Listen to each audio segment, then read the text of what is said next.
अस्सलाम वालेकुम नाज़रीन, प्रोग्राम क्रिटिकल साइंस के साथ आपकी मेज़बान फ़ाइज़ा बुखारी। पाकिस्तान में जब कभी भी मुआशी इस्तेहकाम आने के करीब होता है या सियासी इस्तेहकाम आने वाला होता है, बड़े अफसोस से कहना पड़ता है कि वो दुश्मन को एक आंख भी नहीं भाता है। दहशतगर्दी के वाक़यात जो हैं वो तेज़ होना शुरू हो जाते हैं, जैसे कि शुमाली वज़ीरिस्तान में फिर दोबारा से दहशतगर्दी के वाक़यात सामने नजर आए और जिसमें कुछ दहशतगर्दों को हलाक भी किया गया। मगर चंद रोज़ कबल हमने पहले देखा था कि एक वाक़या रिपोर्ट होता है जिसमें चाइनीज़ इंजीनियर्स के ऊपर बेशाम के मुकाम पर अटैक किया जाता है। पाकिस्तान और चाइना की दोस्ती के हवाले से दुश्मन को काफ़ी प्रॉब्लम्स शुरू से ही रही है, लेकिन जब कभी सीपैक के हवाले से बात आती है या पेशरफ्त होने जा रही होती है तो मुदाखलत होना शुरू हो जाती है। दहशतगर्द आते हैं, हमला करके चले जाते हैं। और आज जो है खैबर पख्तूनख्वा पुलिस की एक नई रिपोर्ट सामने आती है जिसमें वो बताते हैं कि इब्तदाई रिपोर्ट में ये सामने आता है कि जिन गाड़ियों में वो ट्रैवल कर रहे थे, एक तो वो बुलेट प्रूफ नहीं थी और ना ही बॉम्ब प्रूफ थी, और साथ ही साथ कुछ ताने बाने जो हैं वो अब अफगानिस्तान से मिलना शुरू हो चुके हुए हैं, क्योंकि मनसूबाबंदी जो है इस अटैक के हवाले से अफगानिस्तान में की गई थी। कल के प्रोग्राम में हमने आपको बताया था कि किस तरह से बरतानवी अखबार जो है दी गार्डियन, उसकी एक रिपोर्ट सामने आई और उसने जिसमें बताया कि किस तरह से इंडिया जो है अपनी इन्वॉल्वमेंट पाकिस्तान के अंदर कर रहा है और दीगर ममालिक में कर रहा है, और किस तरह से उसने पाकिस्तान में अटैक करवा के कुछ लोगों को मर्डर भी करवाया है। और इस बात को खुद उनके वजीर दिफा ने तस्लीम भी किया और उन्होंने कहा कि ये नरेंद्र मोदी की पॉलिसी है और हम इसी को फॉलो करते रहेंगे। एक तरफ पर सूरत हाल ये है और दूसरी तरफ पर सूरत हाल ये आ जाती है कि जब कभी भी हमारा इकॉनमी की तरफ से चीज़ें ठीक होने जा रही होती हैं या पॉलिटिकल चीज़ें ठीक होने जा रही होती हैं तो फौरी तौर पर इंडिया अपनी इन्वॉल्वमेंट शो कर देता है। और आज की इस रिपोर्ट के बाद जो है वो कई चीज़ें जो हैं वो डिस्कस करने के लिए सामने आ चुकी हुई हैं कि आखिर जो चाइनीज़ इंजीनियर्स थे जब वो ट्रैवल कर रहे थे या इस लेवल की जब मूवमेंट हो रही होती है तो उनकी सिक्योरिटी के पॉइंट ऑफ व्यू को क्यों नहीं मलहूज़ खातिर रखा जाता और क्यों नहीं चीज़ों को उसके मुताबिक तरतीब दिया जाता। इस हवाले से अपने पैनल से बात करेंगे, मगर इसी के साथ साथ हम आज ये भी डिस्कस करेंगे कि हमारे वज़ीर ख़जाना ने एक स्टेटमेंट दी है और उनका ये कहना है कि हमारी जो तरक्की है ना वो डॉलर के साथ मुंसलिक हो चुकी हुई है, यानी कि अगर पाकिस्तान जो है वो मुआशी नमू के लिए अगर आगे बढ़ना चाहता है तो उसका डॉलर के साथ मुंसलिक होना बहुत ज़रूरी है। अगर डॉलर ख़त्म हो जाता है तो इसका मतलब है कि हमारी इकॉनमी भी जो है वो उस तरह से ग्रो नहीं कर सकेगी। तो स्टेबिलिटी किस तरह से होगी, चीज़ें किस तरह से ठीक होंगी, अपने पैनल से जानेंगे। लेकिन बिशाम की सूरत हाल के हवाले से पहले हम एक रिपोर्ट देखेंगे और उसके बाद अपने पैनल की तरफ बढ़ेंगे।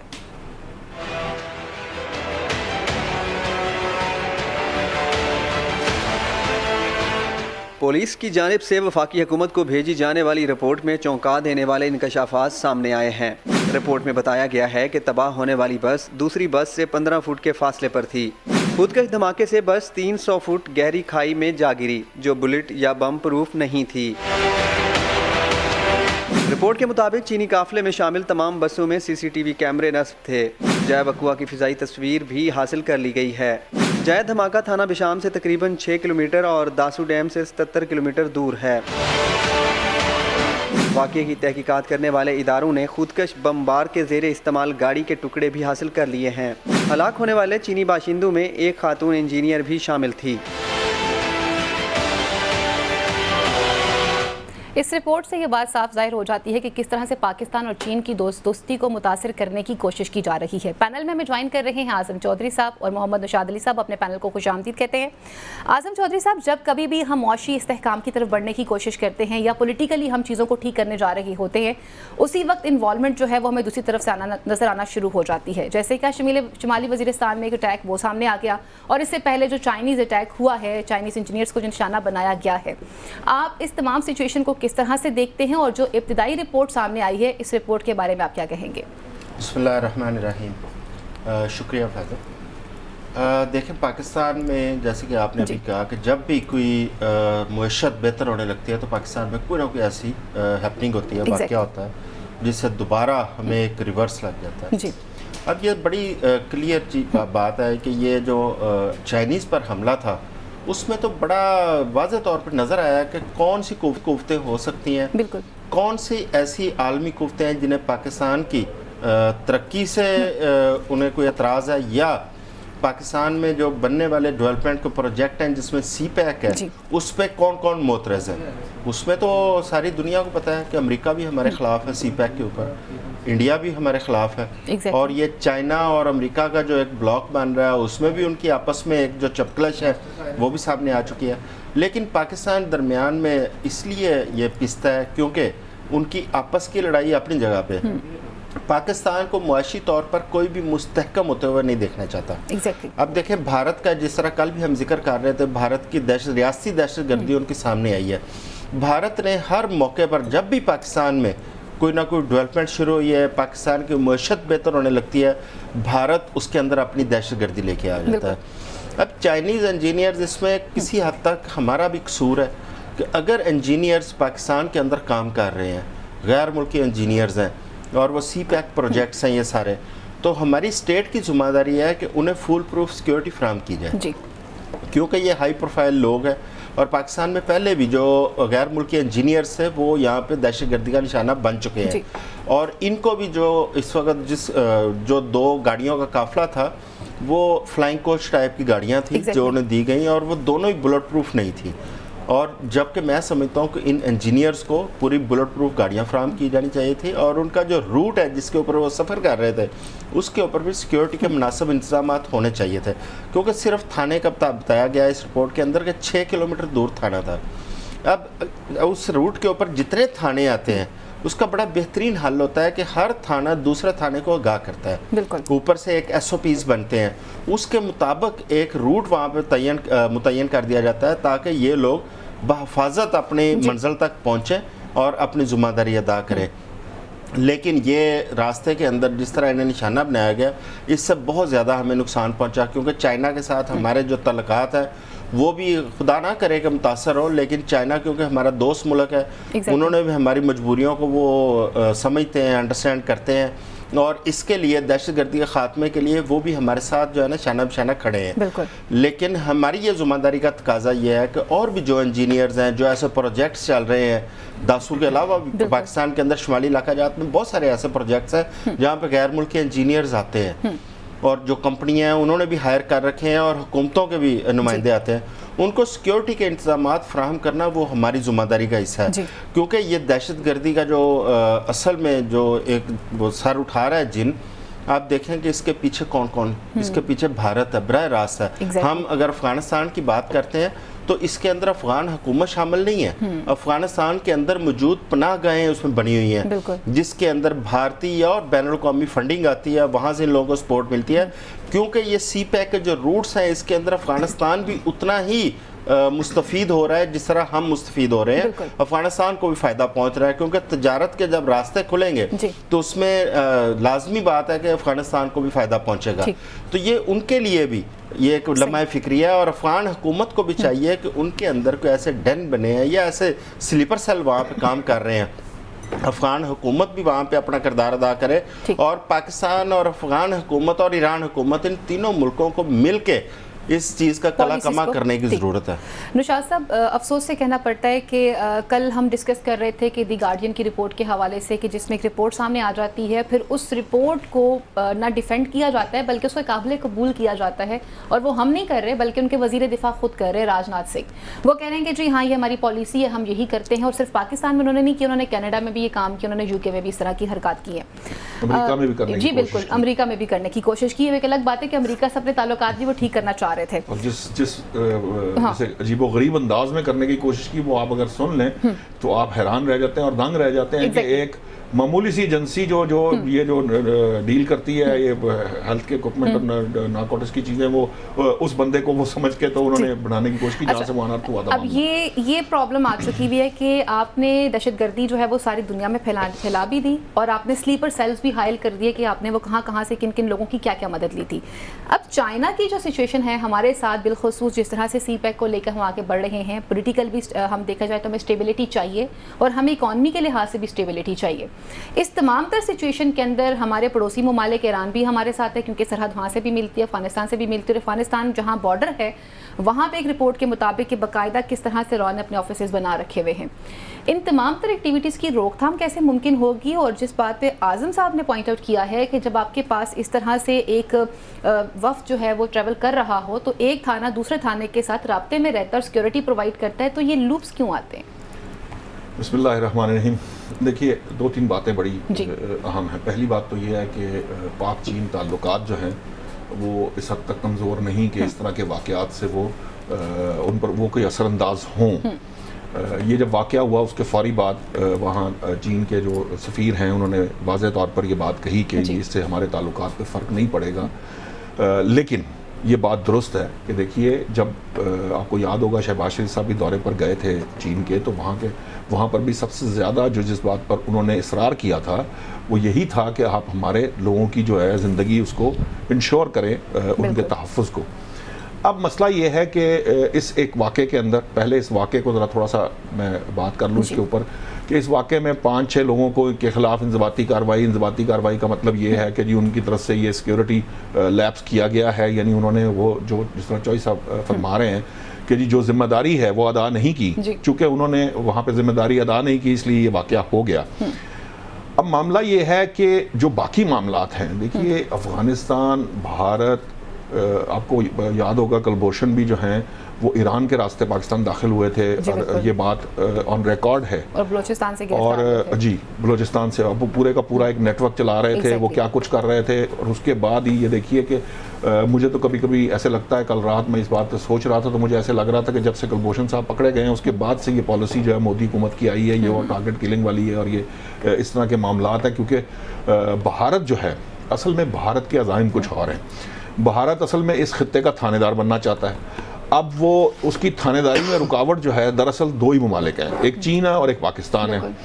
उसकी हत्तुल वसा कोशिश होती है कि वो हर सूरत में, चीन को तो वो कुछ कह नहीं सकता, अगरचे वो जहाँ जहाँ चीन में उसने कोशिश की, आपको ऊपर आप देख लीजिए कि जहाँ उन्होंने कंट्रोल करने की कोशिश की वहाँ चीन ने उनको मुंह तोड़ जवाब दिया।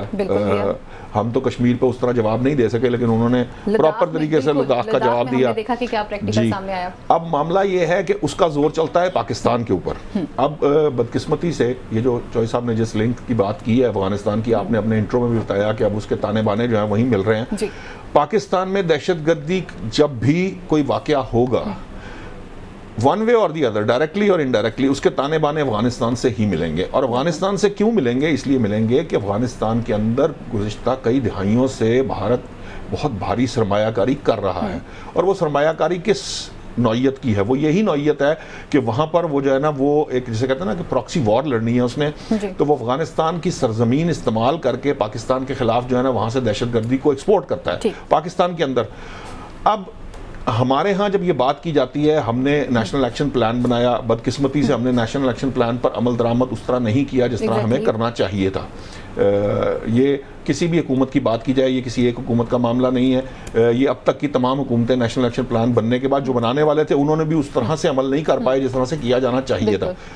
फिर एक बहुत बड़ा पॉलिसी शिफ्ट आ गया जिसकी मुझे आज तक समझ में नहीं आई। क्योंकि देखिए जब 2014 की दहशतगर्दी जो थी APS पेशावर वाली, उसके बाद ये बात कौम ने रिजॉल्व, ये कौम का रिजॉल्व था ना, और तमाम सियासी जमातें उसमें शामिल थीं और उन्होंने मिलकर दहशतगर्दी के खिलाफ जीरो टॉलरेंस का एक बयानिया डेवलप किया था। ऑपरेशन ज़र्बे अज़्ब हो, रद्दुल फ़साद हो, इस तरह के ऑपरेशन। तो फिर उसके बाद एकदम आप ये उस पॉलिसी के अंदर इतना मेजर शिफ्ट ले आना कि वो लोग जो यहाँ पर दहशतगर्दी के मुर्तकब हुए, वो यहाँ पर जब आपने उनके खिलाफ इतने बड़े ऑपरेशन किए, इतनी भारी तादाद में आपने पैसा खर्च किया, पैसा खर्च करके उनको आप धकेला और वो जाकर अफगानिस्तान में छुप गए। फिर आपने उनको जो है ना वो पाकिस्तान में पनाह दे दी और उनके वो जो केसेस माफ़ कर दिए। कुछ लोग जेलों से रिहा हुए, कुछ अफगानिस्तान की जेलों से रिहा होकर वो पाकिस्तान तशरीफ़ ले आए और तशरीफ़ लाकर वो उन्होंने जो कुछ किया। और उस दिन के बाद से आप ये देखिए कि 1920 तक दहशतगर्दी ऑलमोस्ट ना होने के बराबर हो गई, लेकिन फिर 21, 22 और अब बढ़ती चली जा रही है। ये इसी वजह से है कि आपकी पॉलिसी के अंदर एक मेजर शिफ्ट आया था। अगर वो शिफ्ट ना आया होता तो अब शायद आज हम ये कह रहे होते, और दुनिया ने तस्लीम किया था ना, ये एक वक्त आया था कि पूरी दुनिया ने इस बात को तस्लीम किया था, पाकिस्तान ने दहशतगर्दी पर काबू पा लिया। हम खुद भी ये बात कहते थे। तो अब तो मामला ये था, ये जो 3-4 साल गुजरे हैं, इन 3-4 सालों के अंदर हमें बेसिकली रिहैब करना था, यानी उसके ऊपर मुस्तकिल बुनियादों पर उस पर काबू पाके एक सिस्टम को ठीक करना, सिस्टम को आगे लेके चलना था। अब लेकिन बहरहाल अब तो ये जो होना था वो हो चुका। अब मामला ये है कि देखिए चीन के साथ जो मामलात हैं, चीनी नाराज हैं। ये बात आप कहे वो चाहे कहें ना कहें, दोस्ती उनकी कायम रहेगी, ताल्लुकात भी कायम, लेकिन बहरहाल वो उनके लिए बड़े अहम लोग हैं जो वहाँ काम कर रहे हैं, जो दासू जैसे प्रोजेक्ट पे काम कर रहे होंगे। मैं आपके पास उन लोगों को उनकी जिंदगियां अहम हैं, और चीनी सिर्फ यही चाहते हैं आपसे कि आप उनको तहफ़्फ़ुज़ दें। तो अगर वो भी हम ना दे पाए तो फिर हमें प्रॉब्लम आएगी ना, हमारे लिए मसाइल खड़े होंगे। बिल्कुल, इस पॉइंट पे मैं आपके पास वापस आऊंगी। आज़म साहब, नेशनल एक्शन प्लान भी बनाया जाता है, लेकिन मैं यहाँ पे अब आपसे और निशात साहब से दोनों से ये जानना चाहूँगी। पहले आप मुझे बताइएगा कि हमारी जो खारजा पॉलिसीज़ हैं, क्यों नहीं हम आलमी दुनिया के सामने ये बात खड़े होकर ब्लंटली या बोल्डली क्यों नहीं कह सकते कि हम तो दहशतगर्दी की जंग का सबसे ज़्यादा सामना हमने किया है। हम देखते हैं कि यूएन असम्बली का एक इजलास होता है जहाँ पे मुल्क के साबिक वज़ीर आज़म नवाज शरीफ जाते हैं, और उसी इजलास में सुषमा स्वराज खड़े होकर पाकिस्तान को दहशतगर्द भी कह रही हैं, और फिर ये भी कहती हुई नज़र आती हैं कि पाकिस्तान वो मुल्क है जो दहशतगर्दों को अपने पास बना देता है। आज तक पाकिस्तान की कोई खारजा पॉलिसी क्यों नहीं प्रॉपर बन सकी, और बिलखुसूस इस तरह के इश्यूज़ में जहाँ पर अफ़गानिस्तान को हमने यहाँ पर मुहाजिरीन को अपने पास रख लिया, ईरान के साथ अपने ताल्लुकात ठीक करने की कोशिश की, लेकिन जब कभी भी पाकिस्तान पे कोई कड़ा वक्त आता है, इन दोनों ममालिक की सरजमीन पाकिस्तान के अगेंस्ट इस्तेमाल हो रही होती है।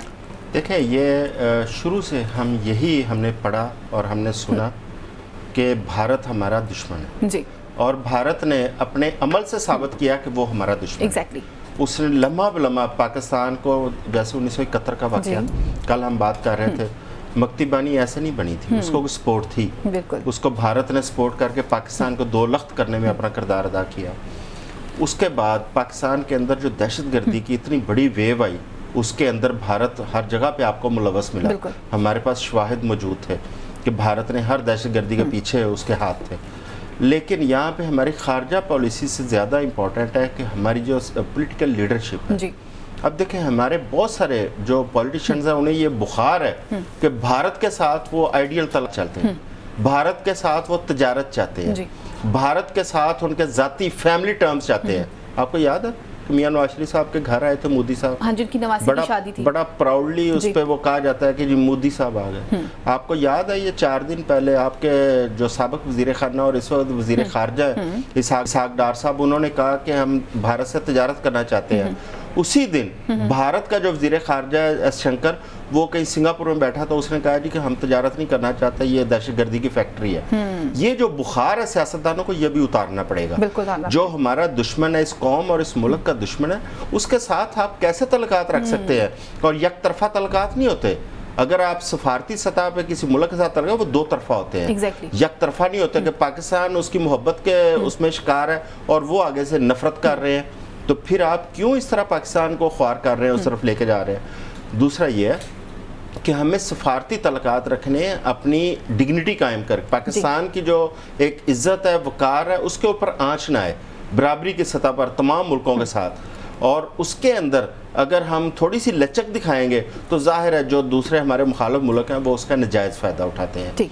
हमें अपनी पॉलिसी बड़ी क्रिस्टल क्लियर इसमें बनानी पड़ेगी, जो हमारे खारजी तल्लुकात हैं, कि उसके अंदर हमारे जो दोस्त ममालिक हैं बिल्कुल क्लियर, पूरी कौम को ये हमारे दोस्त ममालिक हैं, जो दुश्मन हैं वो भी क्लियर हों। अभी मैं फ़लस्तीन की अगर बात करें, आपको याद है जब फ़लस्तीन के ऊपर ये अटैक किया इसराइल ने, तो हम कन्फ्यूज़ थे, पूरी कौम कन्फ्यूज़ थी कि जो कि सारी ज़िंदगी हम फ़लस्तीन के हक में खड़े रहे हैं। उस वक्त बोलते हुए भी लोग झिझक रहे थे, क्योंकि 2-3 दिन तक हमारी कुछ स्टेट की पॉलिसी सामने नहीं आई थी। ये क्लैरिटी बहुत ज़रूरी है। और जो कौम, देखिए कौम जिस नज़रिए के ऊपर खड़ी है, कौम को बड़ा क्लियर पता है, जब तक कश्मीर का मसला हल नहीं होता, आप भारत के साथ आपके तल्लुकात नहीं बन सकते। जब तक फ़लस्तीनियों को उनकी आज़ादी नहीं मिलती, इसराइल को आप तस्लीम नहीं कर सकते। आप किस तरह रिवर्स ले सकते हैं इन दो इश्यूज़ के ऊपर? निशात साहब, अगर हम इसे कंक्लूड करने की कोशिश करते हैं, हमने देखा कि हमने इतनी दोस्तियों के हाथ बढ़ा दिए कि हमने तो प्रॉपर्ली वेलकम किया ना, आप विदाउट वीज़ा भी एंट्री दे देते हैं, आप उनको अपने घर भी बुला लेते हैं, बिठा लेते हैं। इससे बड़ा और क्या आपके लिए एक ऑनर की बात हो सकती है कि आप किसी को अपनी फैमिली के साथ बिठा रहे हैं, फिर आप खुद कह रहे हैं कि हम आपके साथ ताल्लुकात ठीक करना चाहते हैं। बतौर वज़ीर ख़ारजा इस वक्त इसहाक डार साहब की आप क्या समझते हैं कि उनके लिए कितना टफ हो सकता है, और स्टेट का जो नैरेटिव है वो क्या होना चाहिए? क्योंकि जहाँ पर बात आती है ना अपने मफाद के हवाले से, तो वहाँ हमने देखते हैं कि वहाँ पर ईरान जो है, जो कि पाकिस्तान का दोस्त ज़रूर है, लेकिन जब बात चाह बहार की आती है तो वहाँ पर इंडिया और ईरान एक दूसरे के साथ अपने मफादात की बात करते हुए नजर आते हैं। हम क्यों नहीं ये काम कर सकते? ये बड़ी अच्छा हुआ कि आपने खुद अपने सवाल का जवाब दे दिया, और सवाल का जवाब ये है कि देखिए ये बड़ी बदकिस्मती है हमारे यहाँ कि हमारे यहाँ सिर्फ अगर भारत से तिजारत करने की बात की जाए या उससे ताल्लुकात रखने की बात जाए तो खुद से ये एज्यूम कर लिया जाता है कि इसका शायद कोई मतलब है, ये निकल रहा है कि हम कोई उनसे गिरकर कोई ताल्लुकात रखना चाहते हैं या हम उनसे कोई जिसे कहते हैं नीचे लेवल के ऊपर जाकर बात करना चाहते हैं। ऐसा नहीं होता। देखिए 2-3 चीज़ें हमारी पॉलिसी में बिल्कुल क्लियर हैं। जिस तरह अभी जॉय साहब ने कहा कि देखिए कश्मीर, मसला कश्मीर के हल तक ये मामलात जो पाकिस्तान और भारत के दरमियान ताल्लुकात हैं वो किसी सूरत के अंदर वो नॉर्मलाइज नहीं हो सकते, ठीक है। लेकिन इसका मतलब ये नहीं है कि हम या भारत या दूसरे तमाम ममालिक, देखिए ईरान जिस तरह मैंने आपने मिसाल दी ना कि जब चाह बहार का मामला आएगा तो वो और तरह से बात करेगा, जब अदरवाइज आपके साथ मामला है तो वो दोस्ती का दम भी भरेगा। जो स्टेट्स के ताल्लुकात होते हैं वो अपने वेस्टेड इंटरेस्ट पर मबनी होते हैं। ये दोस्ती जो रियासतों की दोस्ती है ये कोई हमारे और आपकी तरह इंसानों की दोस्ती की तरह नहीं होती। ये अपने इंटरेस्ट के बेस पे करती है। और जब पाकिस्तान ने दोस्ती का हाथ बढ़ाया है, पाकिस्तान को दोस्ती का हाथ बढ़ाने में कोई मुज़ायका नहीं है, लेकिन किसी ने भी ये कभी नहीं चाहा या किसी सियासतदान ने ये नहीं कहा कि हम जो है वो को नीचे उनके जैसे कह लें कि वो कोई हमें कोई दूसरे दर्जे की मखलूक समझ के पाकिस्तान को जो है वो दोस्ती करे तो हम करने को तैयार है। ऐसी बात नहीं है। सॉफ्ट रहना या सॉफ्ट पॉलिसी रखना, आप देखिए कि ये हिंदू बनिए की बात कर रहे थे, भारत जो है वो दुनिया के अंदर कई दहाइयों तक वो ये प्रोपेगेंडा करता रहा है कि वो सेकुलर मुल्क है, ठीक है। और उन्होंने पूरी दुनिया को ये बावर कराया कि इंडिया जो है वो एक सेकुलर मुल्क है, जबकि उनके अंदर आज जो हिंदुत्व का जो पोजीशन बनी हुई है वो आपके सामने भी है। उस पे इंडिया के अंदर से बहुत आवाज़ें उठती हैं। इंडिया के अंदर कितनी सेपरेटिस्ट मूवमेंट्स हैं ये आपको पता है कि वो कोई एक दर्जन 2 दर्जन से भी शायद ज़्यादा हैं। इसलिए देखिए जो ममालिक होते हैं वहाँ पर किसी के मोदी के, अगर मोदी साहब जो है वो नवाज शरीफ साहब के घर तशरीफ लाते हैं, नवाज शरीफ साहब मोदी साहब के घर जाते हैं, ये इसका बराह रास्त आपकी रियासती पॉलिसी पे असर नहीं आता। ये नोशंस होते हैं या ये आप समझिए कि इंडिकेटर्स होते हैं कि इसमें मजीद बेहतरी लाई जा सकती है या नहीं लाई जा सकती। लेकिन जो बेहतरी लाई जा सकती है वो उसके लिए ग्राउंड्स जो वही होंगी जिन पे मामलात तय होंगे तो फिर मामलात आगे बढ़ेंगे। ऐसे नहीं है कि हम वो मामलात तय किए बगैर बढ़ जाएंगे आगे बढ़ जाए। ठीक है, रियासत के लिए जहाँ बहुत सारे चैलेंजेस हैं वहाँ पे हमने पोलिटिबिलिटी भी लेकर आनी है और इकोनॉमी को भी ठीक करना है। तो वहाँ सबसे बड़ा चैलेंज ये है कि हमारी सिफारती पॉलिसीज़ क्या होंगी और हमारे मौजूदा जो वज़ीर ख़ारजा हैं वो अपनी इन पॉलिसीज़ को किस तरह से तरतीब देते हैं ये तो वक्त ही बताएगा। यहाँ लेते हैं एक ब्रेक और ब्रेक के बाद मज़ीद इश्यूज़ को प्रोग्राम का हिस्सा बनाते हैं।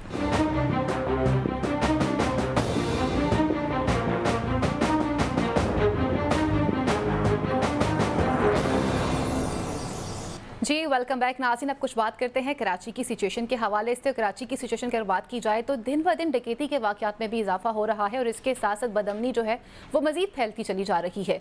यहाँ पर MQ में एक मरतबा फिर दोबारा से मुतालबा करती हुई नजर आती है और वो कहती है कि जी स्टेट इस वक्त जो है अपना काम नहीं कर पा रही और बिलखसूस जो सूबाई हुकूमत है वो अपना किरदार ठीक से अदा नहीं कर रही।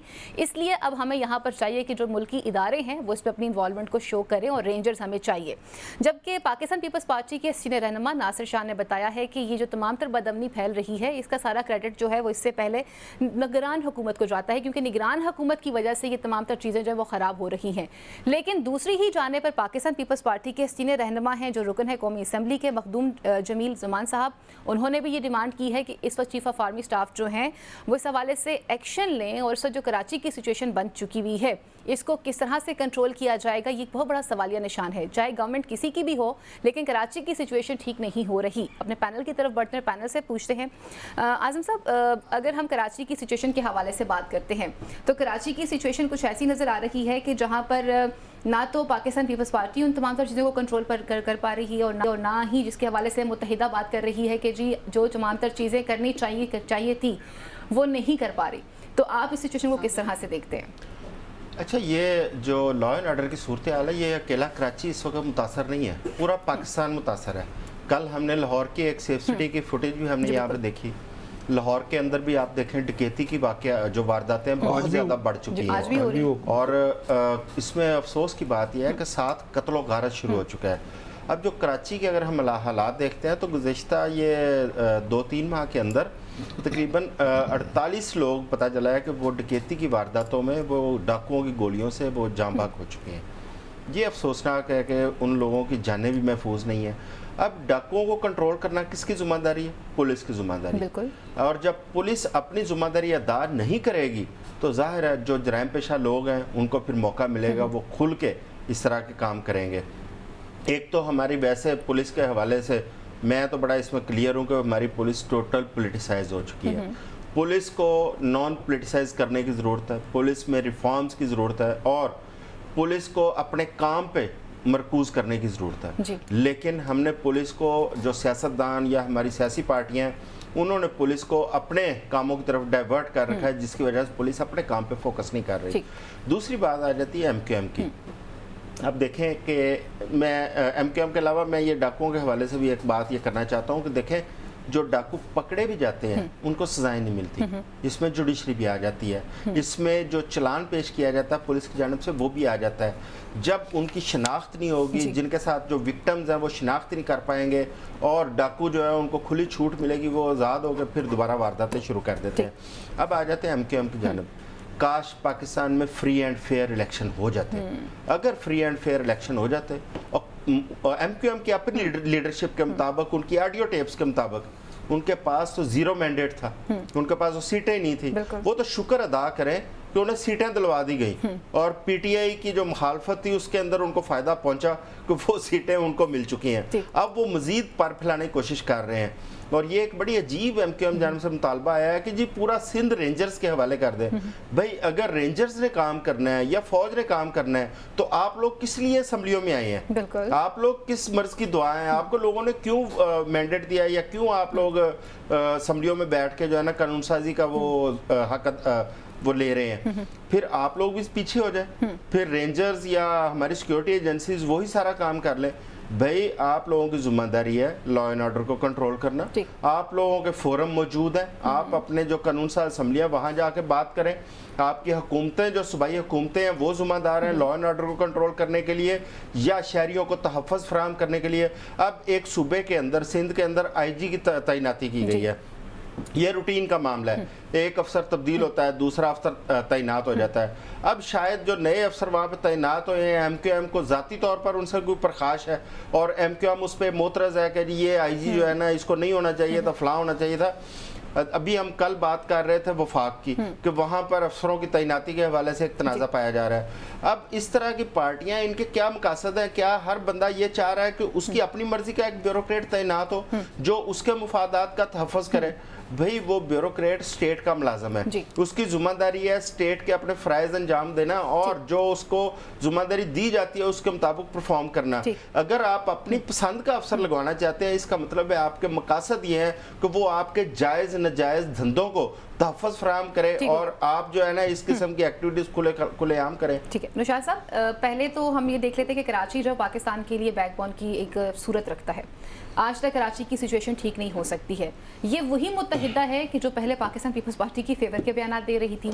अभी तो कुछ दिन ही गुजरे हैं और एकदम से ये मुतालबा सामने आ जाना कि जी क्योंकि हम तो परफॉर्म नहीं कर सकते, अब आप एक काम कीजिए कि तमाम तर सिक्योरिटी इदारों को जो है इन्वॉल्व करना शुरू कर दीजिए। आप इस स्टेटमेंट को किस तरह से देखते हैं और जिन चीज़ों की तरफ आज़म चौधरी साहब हाईलाइट कर रहे हैं, जिन चीज़ों को पॉइंट आउट कर रहे हैं, आप उन चीज़ों से कितना इत्तफाक करते हैं? देखिए मुझे तो MQM का जो है ना मुतालबा समझ में नहीं आया। बात यह है कि अगर तो या तो ये कहें कि जी कराची जो है वो उस वक्त रेंजर्स के पास है और वहाँ पर जो है वो लॉ एंड ऑर्डर बहुत कंट्रोल हो गया है और वहाँ पर जो है वो टारगेट किलिंग कम हो गई है, वहाँ पर डिकॉइटी मर्डर जो जिसकी अभी चौधरी साहब ने 30 दिनों के अंदर 43 चौधरी साहब ने बताए हैं 48। अब आप अंदाज़ा कीजिए कि अगर ये फैक्ट्स एंड फिगर्स हैं, जराइम का ये आलम है, जुर्म वहाँ पर आए रोज़ ये खबर आती है कि पिछले साल की निस्बत जो है वो इस साल जराइम वहाँ बढ़ गए हैं, उनके अंदर इजाफा होता चला जा रहा है। अगर इन फिगर्स की बुनियाद पे MQM ये कह रही है कि जी कराची के अंदर चूंकि रेंजर्स तैनात हैं और ये सारा कुछ जो है वो उनके होते हुए हो रहा है तो इसलिए सिंध में भी तैनात कर दें, तो मैं ये कहना जो है ना मुझे मायूब लगेगा कि फिर इसका मतलब आप सिंध में क्राइम बढ़ाना चाहते हैं। दूसरी बात ये है कि देखिए जो चौधरी साहब ने जिस तरफ रेफर किया है, पीपल्स पार्टी वहाँ की सूबाई हुकूमत उनके पास है। पाकिस्तान पीपल्स पार्टी के चीफ मिनिस्टर अगर ये समझते हैं कि एक IG जो है वहाँ पर तैनात होने चाहिए, वो उन्होंने तैनात किए या करवाए, दोनों सूरतों के अंदर। अब मामला ये है कि 2 दिन अभी उनको तैनात हुए नहीं हुए। आप या तो ये बात कोई 2-4 माह गुजरने के बाद करें तो बात समझ में आए कि जी हमने इनको, इनकी प्रोग्रेस देखी, इनकी परफॉर्मेंस देखी, वो ठीक नहीं है, पहले उस वक्त जराइम की पोजीशन ये थी और आज जराइम की पोजीशन, फिर तो मुझे ये बात समझ। हमारे यहाँ ये बदकिस्मती है हमारी कि हमारे यहाँ अपोजिशन जो होती है वो बगैर सोचे समझे इल्जामात आयद करती है और उनकी इधर उधर के ताने बाने बनाती है। फिर अल्टीमेटली चॉइस वाली बात आ जाती है ना, नतीजा यही है कि फिर लोग यही कहेंगे ना कि जनाब आपने कोई अपना आईजी तैनात कराना है, आपने अपने को जायज नाजायज काम कराना है, जिसलिए आप क्रिटिसाइज कर रहे हैं। So criticism for the sake of criticism अगर आप शुरू किए रखेंगे तो उसका कोई फायदा ना और नतीजा नहीं निकलेगा। अब मामला यह है कि कराची के अंदर इस वक्त जो भी मामला चल रहे हैं, रेंजर्स जो भी अपनी जो भी सर्विसेज दे रही है वो दे रही है। नलायकी तो असल में कराची पुलिस की या सिंध पुलिस की है।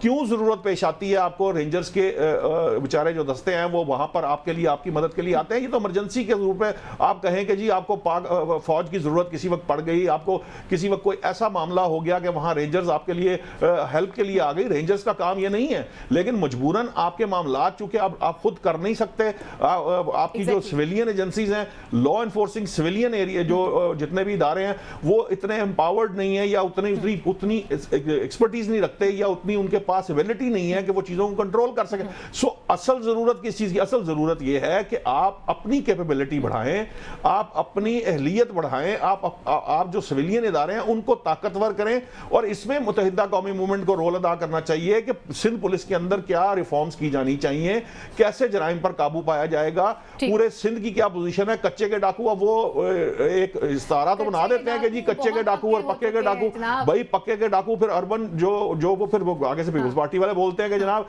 अर्बन के तो आप जिम्मेदार रहे हैं, जो आपने अर्बन एरियाज आपके कंट्रोल में रहे हैं, तो फिर आप वहां के। इसलिए इस तरह से हमें कम से कम ये एक कुछ मैंने जो बात कहता हूं ना, हमारे सियासतदानों को कुछ बेसिक्स सीख लेनी चाहिए कि कहां से क्रिटिसिज्म शुरू होता है, किस तरह से क्रिटिसिज्म करना चाहिए। मेरे पास आ चुका है आजम साहब, अगर हम बात करते हैं रिफॉर्म्स के हवाले से, तो पुलिस डिपार्टमेंट, चाहे वो पंजाब पुलिस की बात की जाए या वो सिंध पुलिस की बात की जाए, इन डिपार्टमेंट्स में आज तक रिफॉर्म्स क्यों नहीं देखा जा चुका?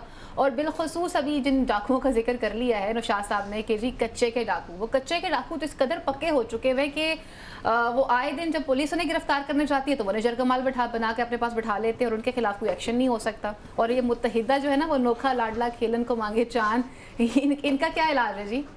अच्छा जी, जहाँ तक पुलिस की रिफॉर्म्स की बात है, मैं जब से हमने होश संभाला है हर बरसरे इक़्तिदार आने वाली पार्टी या सियासतदानों ने ये दावा किया कि हम पुलिस में इस्लाहात करेंगे जी। लेकिन हमें आज तक इस्लाहात होती हुई नज़र नहीं आई। अगर कोई अफसर ऐसा तैनात हो गया किसी सूबे के अंदर जिसने थोड़ी बहुत इस्लाहात करने की कोशिश की, वो भी चंद माह के बाद मायूस होता हुआ उससे जो है ना पीछे हटता हुआ हमें नज़र आया। उसमें सियासी मुदाखलत आ जाती है, उसमें ब्यूरोक्रेसी के अपने मसाइल आ जाते हैं, पुलिस और ब्यूरोक्रेसी के आपस के जो इख्तलाफात हैं वो सामने आ जाते हैं और तमाम इस्लाहात वहीं की वहीं जूं की तूं रह जाती हैं। आपको इस वक्त एक बड़े मैसिव लेवल पे पुलिस की इस्लाहात की ज़रूरत है। पुलिस का खुसूसन जो इन्वेस्टिगेशन का सिस्टम है उसको साइंटिफिक तरीक़ों के मुताबिक ले जाने की ज़रूरत है। आपको जो कन्वेंशनल तरीके हैं वो छोड़ के आगे बढ़ने की ज़रूरत है। पूरी दुनिया आप देखें वो डिजिटलाइज हो चुकी है, वो जदीद तरीके इख्तियार कर रही है। हम आज भी वो दकियानुसी तरीक़ों पे हैं, आज भी हम डंडे के ज़रिए हर मसला हल करना चाहते हैं। आज भी हमारी एफआईआर दर्ज करने के लिए हम लोग को चक्कर लगाने पड़ते हैं। जहाँ पे कोई मुल्ज़म हमारे काबू नहीं आ रहा, हम चाहते हैं कि इसको जो है ना सीधा गोली मार दो, इससे तफ्तीश करने की ज़रूरत नहीं है। जबकि जब आप तफ्तीश करते हैं तो उसके अंदर कई आगे और परत खुलते हैं और कई जो जराइम पेशा लोग हैं उन तक आपकी एक्सेस होती है। जब आप किसी को गोली मार देते हैं इसका मतलब कि आप अगले जो लोग हैं, अगली जो इसकी कड़ी है, उनको क्लीन चिट दे रहे हैं। इसी तरह आपके जो तफ्तीशी अफसर हैं उनके साथ आप बात करें तो वो अपने 150 मसाइल अपने सुनाते हैं कि जी हमारे पास वसाइल नहीं है, तफ्तीश हमारे पास कागज़ नहीं है, पेन नहीं है, गाड़ियाँ और पेट्रोल तो बड़ी बात की बात। इस किस्म के बड़े गंभीर मसाइल जो है ना वो उसके अंदर कौम जो है वो पिस रही है। तो ये रियासत के लिए चैलेंज है। और आज भी आम शरीफ आदमी, चाहे आप थानों की बिल्डिंगें जितनी मर्जी खूबसूरत कर लें, वो आज भी थाने जाता हुआ घबराता है। क्योंकि जो थाने के अंदर अफसर बैठा है या जो एहलकार ड्यूटी पे खड़ा है दरवाजे पे, उसका बात करने का तरीका, उसका वो एक तकबराना अंदाज वो अपनी जगह पे बरकरार है। इसलिए हर शरीफ आदमी अपनी इज्जत बचाता है और वो थाने से बाहर से गुजर जाता है, अंदर जाते हुए घबराता है। नौशाद साहब, ये तमाम तर चीज़ें जो रिफॉर्म्स हैं ये कैसे मुमकिन होंगे, बिलखुसूस ये डिपार्टमेंट्स के जो रिफॉर्म्स हैं ये कैसे मुमकिन होंगे, इसके हवाले से कैसे कंक्लूड करते हैं आप? इस रिफॉर्म के लिए पुलिस की डिपार्टमेंट की जब मैं बात करता हूँ, इसके लिए आपको सियासतदानों के अंदर रिफॉर्म्स करनी पड़ेंगी, या नए सियासतदान लाने पड़ेंगे, या इनके जो सियासतदानों को चले हम नए नहीं ला सकते, पुलिस को एज टूल, हाँ जी, पुलिस को एज टूल इस्तेमाल करने की जो आदत बन गई है ना हमारे उसके अंदर ये सरिश्त में शामिल हो गया है कि पुलिस जो है उसका मकसद ही हमने अपने मकासद अपने काम निकलवाने के लिए पुलिस को एज टूल इस्तेमाल करना है। ये जब तक उनकी साइकोलॉजी रहेगी, वो इस नफ्सियात पर अमल पैरा रहेंगे, तब तक पुलिस के अंदर रिफॉर्म्स नहीं हो सकती। एक बात।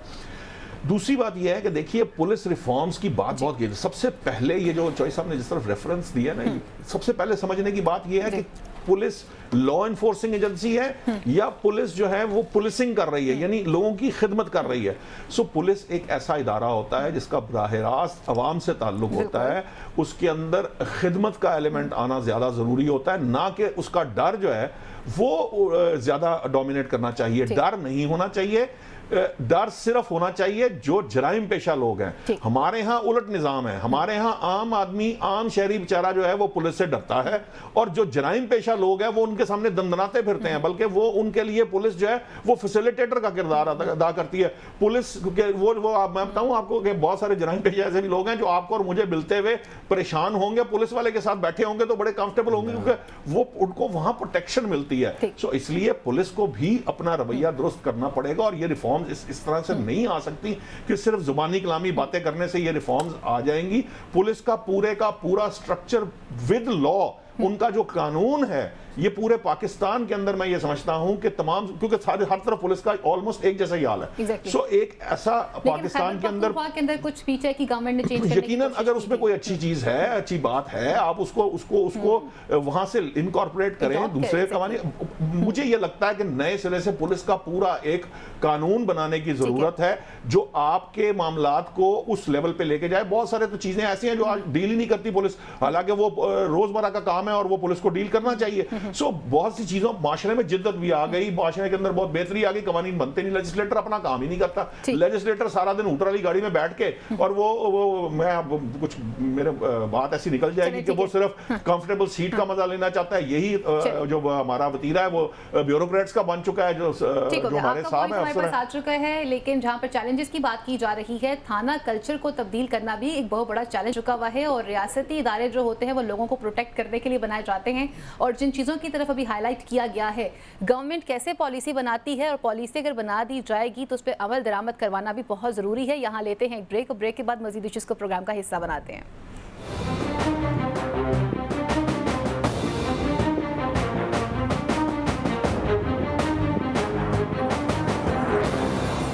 जी वेलकम बैक नाज़रीन। अब कुछ बात करते हैं पाकिस्तान तहरीक इंसाफ के हवाले से। पाकिस्तान तहरीक इंसाफ में इस वक्त जो इख्तिलाफी चीज़ें सामने आ रही हैं, एक तरफ पे टूट फूट है, लेकिन दूसरी जानिब पर अली जदी साहब भी बयान देते हुए नजर आ रहे हैं। वो कह रहे हैं कि जी ये मुझे तमाम तर पॉलिटिक्स से दूर रखा जाए, और न मेरे पे ये क्यों इल्ज़ाम लगाया जा रहा है कि मैं इस्टेब्लिशमेंट के साथ था या मैंने कोई बयान देने की कोशिश की है। दूसरी तरफ पर अली मोहम्मद खान साहब ये बात कहते हुए नजर आते हैं कि जी ईद के बाद हम फिर दोबारा से अपने जलसों का सिलसिला शुरू करने जा रहे हैं। तो पाकिस्तान तहरीक इंसाफ के जो अंदरूनी इख्तलाफात हैं, जिन्हें खुद बानी तहरीक इंसाफ भी तस्लीम करते हुए नजर आ रहे हैं, तो इससे किस तरह से निपटा जाएगा, और जो आपस की लड़ाइयां हैं इसे किस तरह से डील करेंगे। एक तरफ पे ये सूरत हाल चल रही है, और दूसरी तरफ के ऊपर कुछ लोग परेशान नजर आ रहे हैं कि मियां मोहम्मद नवाज शरीफ साहब की साहिबजादी मरियम नवाज साहिबा, जो कि वज़ीर आला पंजाब भी हैं, वो इस वक्त उम्रे की अदायगी के लिए सऊदी अरब में अपने चचा के साथ मौजूद हैं। उनके चचा वज़ीर आज़म पाकिस्तान शहबाज शरीफ वहाँ मौजूद नजर आ रहे हैं। मुल्क की कौमी सलामती के लिए दुआ तो जरूर की गई है, लेकिन इन तमाम तर दुआओं में मुल्क के साबिक वज़ीर आज़म और उनके बड़े भाई नजर नहीं आ रहे। तो कुछ लोगों का ये सवाल सामने आ रहा है, और कुछ सियासी मुबस्सिरीन का भी ये कहना है कि बड़े मियाँ साहब का सऊदी अरब ना जाना आखिर क्या वजह हो सकती है, जबकि ये उनकी फैमिली का ट्रेंड है कि वो हमेशा हर दफ़ा रमज़ान का आखिरी अशरा जो है वो सऊदी अरब में गुजारना पसंद करते हैं। साथ ही साथ बात करेंगे जजेस के खतूत के हवाले से, मजीद पेशरफ वहाँ पर भी नज़र आ रही है, और कुछ लोगों को आज गिरफ्तार भी किया गया है और उनसे पूछगछ भी है वो स्टार्ट कर दी गई है। और आज एक डेवलपमेंट और भी होने जा रही है, और वो ये है कि जी गज़ा का जो जनूबी हिस्सा है वहाँ से इस वक्त अफवाज जो है वो जा चुकी हुई हैं, सिर्फ और सिर्फ अभी तक एक ब्रिगेड मौजूद है, ये इसराइल का कहना है। तो पैनल की तरफ बढ़ते हैं और उनसे पूछते हैं।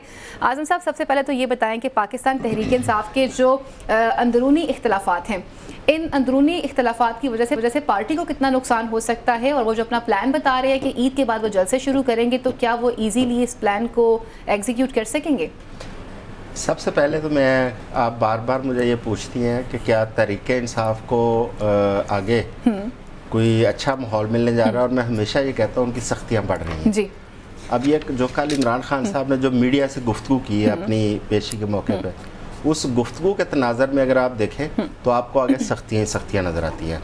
क्योंकि मेरा ख्याल है कि इमरान खान साहब ने भी ये फ़ैसला कर लिया है कि वो भी मज़ाहमत के बयानिए पर स्टैंड लेंगे। जी, क्योंकि इस मौके के ऊपर अगर खान साहब कोई सेटलमेंट करते हैं, कोई ऐसी चीज़ों की तरफ जाते हैं कि अपनी रहाई को यकीनी बनाएं, तो मेरा ख्याल है कि खान साहब को सियासी तौर पर बहुत बड़ा एक नुकसान नज़र आ रहा है, और खान साहब भी मज़ाहमत के मूड में नज़र आ रहे हैं। अब जब मज़ाहमत करेगा लीडर तो उसकी पार्टी के लिए सख्तियाँ भी बढ़ेंगी, और वो कैसे कैसे बढ़ेंगी उसका आप अच्छी तरह अंदाज़ा कर सकते हैं।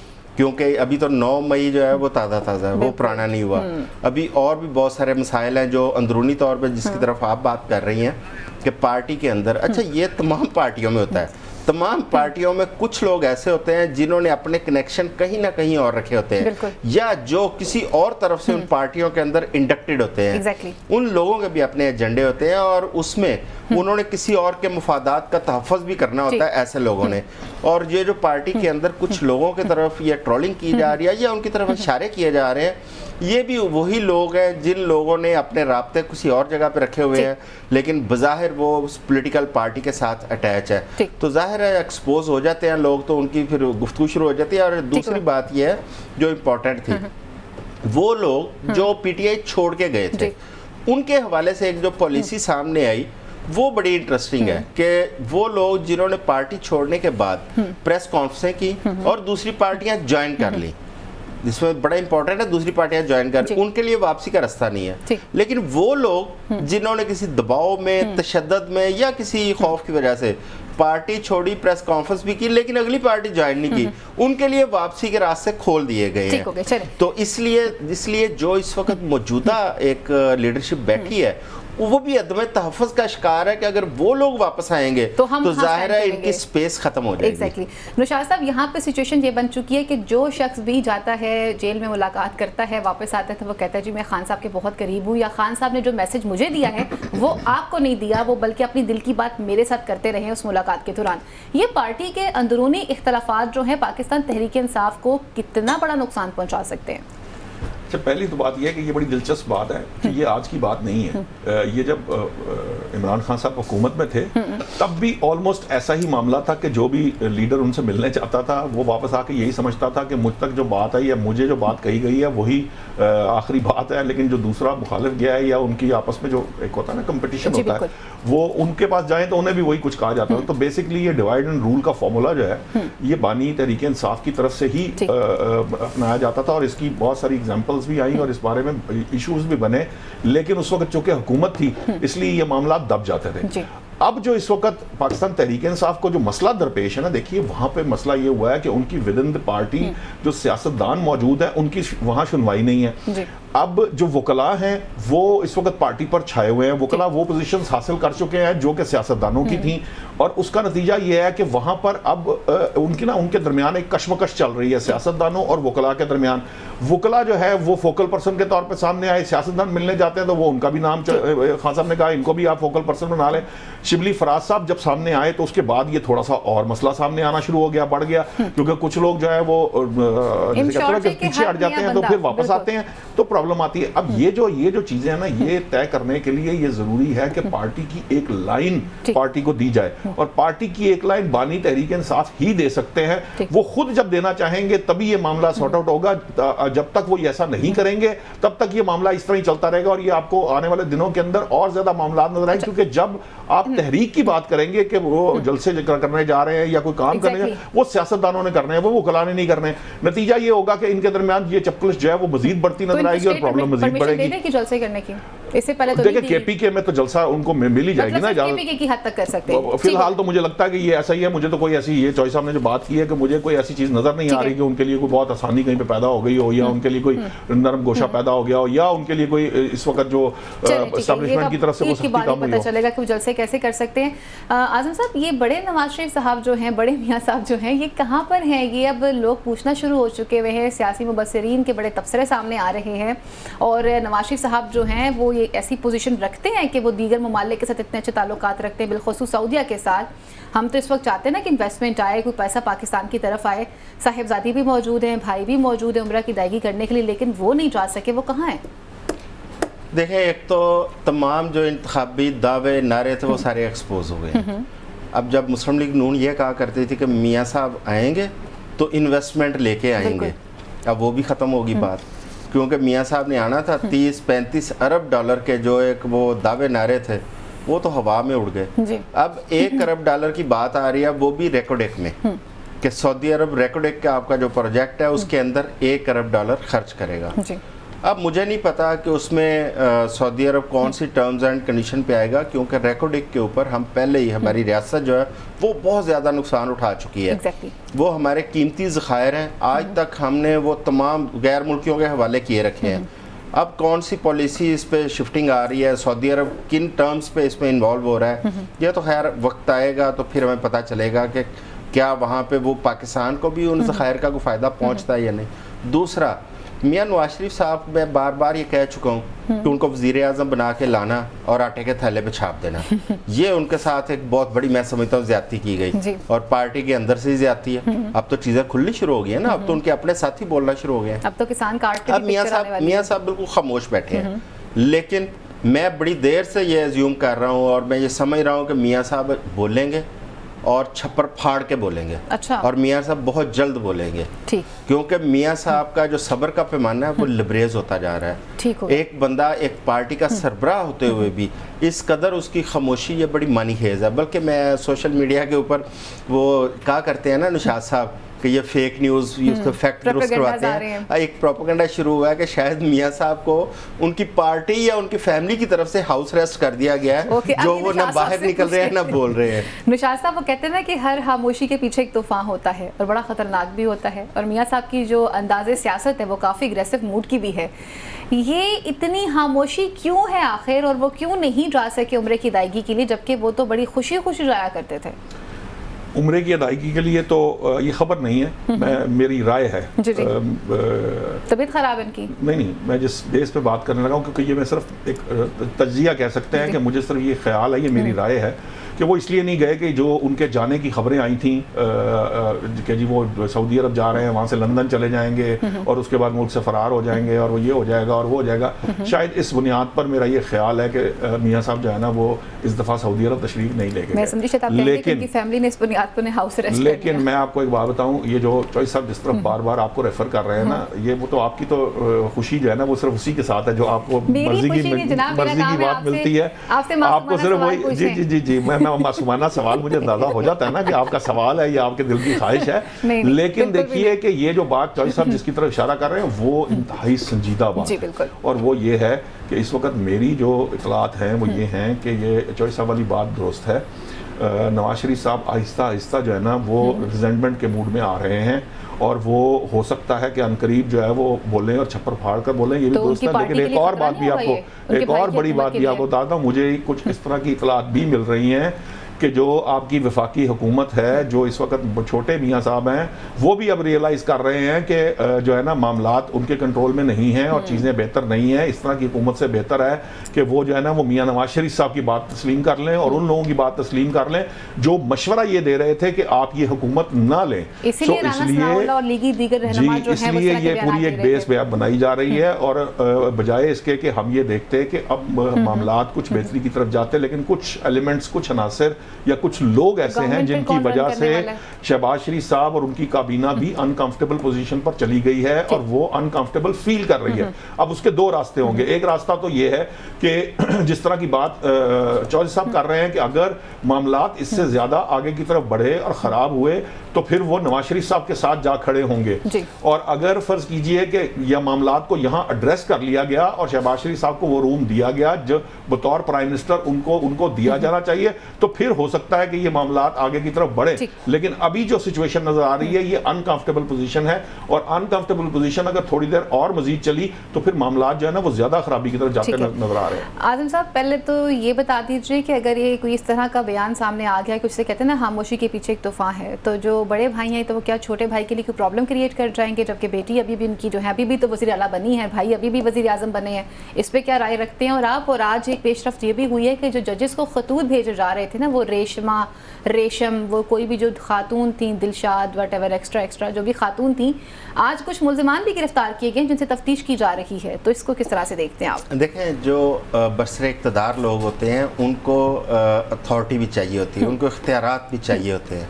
अब इसमें अगर आप एक हुकूमत में वज़ीर आला हों या वज़ीर आज़म हो, आप उनको उतने इख्तियारात नहीं देंगे तो जाहिर है इतराज़ आपके इख्तलाफात खड़े हो जाएंगे। और दूसरी बात यह है कि जब अवाम में जाना है वो इन्हीं सियासतदानों ने जाना है, जवाबदेह यही लोग हैं, क्योंकि पाकिस्तान के जो कोर इशूज़ जिनके ये वादे करके आए थे असम्बलियों के अंदर कि हम इनको हल करेंगे, मुआशरा ठीक करेंगे, सियासी इस्तेहकाम लेके आएंगे, अगर इन लोगों को ये काम नहीं करते तो अवाम में दोबारा किस मुंह से जाएंगे? क्योंकि PDM 1 के असरात अभी तक ख़त्म नहीं हुए, तो PDM 2 के जो असरात है वो इनके लिए सियासी तौर पर बड़े मुज़र साबित होंगे, जो कि अगली सियासत के लिए मैं समझता हूँ कि इनके लिए ख़तरनाक हो जाएंगे।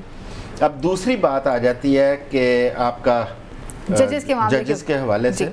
अब देखिए, जजेस के हवाले से हम 3-4 दिन हो गए इस पर बात करते हुए। अब जजेस के खतूत के हवाले से कुछ डेवलपमेंट सामने आई है। एक तो उसके ऊपर रावलपिंडी के अंदर एक CCTV फुटेज जो वहाँ से कलेक्ट की गई हैं, और उसमें जो मुमकिन मुल्ज़म हो सकते हैं वो नादरा को डाटा भेजा गया। दूसरा, उस जो लिबर्टी को है उस खतूत के अंदर जो पाउडर पाया गया उसके अंदर आर्सेनिक मिला है। और रावलपिंडी के अंदर जितनी वो दुकानें हैं, पंसार की दुकानें या केमिकल की दुकानें, उनका एक डाटा कलेक्ट करके उनके खिलाफ एक वहाँ पे क्रैकडाउन शुरू किया गया। लेकिन इसमें एक बड़ी इंपॉर्टेंट चीज़ है, जो इब्तदाई इतलात है कि जो ख़त के अंदर जो पाउडर मिला है उसके अंदर वाइट है, सफ़ेद कलर का पाउडर है, लेकिन जो मार्केट के अंदर वो आर्सेनिक मिला है वो येलो है। ये एक फ़र्क नज़र आ रहा है कि अब ये वाला जो केमिकल है ये उन लोगों ने कहाँ से हासिल किया जो इस्तेमाल किया गया। अब बहरहाल उसमें एक तफ्तीशी टीम बनी है और उसके अंदर इंटेलिजेंस के जो ऑफिसर्स हैं वो भी IB, MI, ISI, उनके भी एक ऑफिसर को शामिल किया जा रहा है ताकि इन तहकीकात को आगे बढ़ाया जा सके। ठीक है नौशाद साहब, हमारे से पहले जो एक स्टेटमेंट हमने देखी थी कि वफाकी वज़ीर कानून आज़म नज़ीर तारड़ साहब ने ये स्टेटमेंट दी थी कि हर बात के ऊपर जो सिक्योरिटी इदारों को कटहरे में ला के खड़ा करना ठीक बात नहीं है, लेकिन जहाँ पर स्टेट बेबस हो जाती है फिर वहाँ पर इन इश्यूज़ के अंदर इन्वॉल्व करना पड़ता है। आज स्टेट की सूरत हाल ये है कि जजेस को ख़त लिखे जा रहे हैं, और आज जो पेशरफ्त हुई है और जिन चीज़ों की तरफ अभी आज़म साहब भी हाईलाइट कर रहे हैं कि ये तमाम तर चीज़ें हो रही हैं, इन तमाम तर चीज़ों को आप किस तरह से देख रहे हैं? देखिए, मैं तहकीकात करना तो पुलिस का काम है, ये उसकी जिम्मेदारी है। जो भी मामलात हैं, अगर उसको ज़रूरत पड़ती है कहीं पर ऐसी, उन्हें ये लगता है कि उन्हें किसी हाई अप लेवल पे या किसी हाई अप से बात करने के लिए या उसके मसाइल तय करने के लिए या उससे हैंडल करने के लिए किसी जगह ज़रूरत पड़ती है, तो लॉ इन्फोर्सिंग एजेंसीज कोई भी हों, वो हैं तो पाकिस्तान, रियासत पाकिस्तान का हिस्सा, तो अल्टीमेटली वो हेल्प आउट भी करते हैं। लेकिन असल मामला ये है कि आप मामले की जड़ तक पहुंचने के लिए एक तो आपकी विल हो और दूसरा उस केस को सॉल्व करना चाहते हो। जब आप सॉल्व करना चाहेंगे, वो कहते हैं when there is a will there is a way, तो आप जब सॉल्व करना चाहेंगे तो आप कर पाएंगे। तो अगर डिपेंड कर रहा है कि वहाँ जो रियासत है या पुलिस है वो क्या चाहती है, और अगर वो इस मसले को सॉल्व करना होगा तो कहीं ना कहीं से वो तो पताल से भी निकाल लाएंगे। पुलिस तो वैसे ही आपको पता है हमारी बड़ी मशहूर है, और पुलिस तो कैसे लतीफे हैं उनके लिए, तो बहुत सारे मुल्ज़िम भी आ जाएंगे, वो इकरार भी कर लेंगे और पता भी चल जाएगा कि किन्होंने किया। असल मामला ये है कि ये क्यों किया गया और इसका मकसद क्या था और कौन लोग इसमें इन्वॉल्व हैं, उनको अगर आप पकड़ पाए तब ये समझ में आएगा कि आपने वाकईतन कोई काम किया है। ठीक हो गया जी, प्रोग्राम का वक्त भी यहीं पर खत्म हुआ चलता है। मेरे पैनल का बहुत शुक्रिया, लेकिन जाने से पहले एक अपडेट आपके साथ लाजमन शेयर करना चाहूँगी। वो अपडेट यही है कि फ़लस्तीन का जो एक इलाका है गज़ा, उसके जनूबी हिस्से से बड़ी भारी तादाद के अंदर जो है वो अफवाज जो उनका इनखला शुरू हो चुका हुआ है। सिर्फ और सिर्फ अब तक की रिपोर्ट के मुताबिक एक ब्रिगेड जो है वो इसराइल की वहाँ पर मौजूद है। तो हम ये दुआ गो हैं कि अल्लाह करे कि वहाँ पर जंगबंदी हो जाए। अगले प्रोग्राम तक के लिए अपनी मेज़बान फ़ाइज़ा बुखारी को, मेरे मौजूद पैनल को इजाज़त दीजिए। अल्लाह निगहबान, पाकिस्तान जिंदाबाद।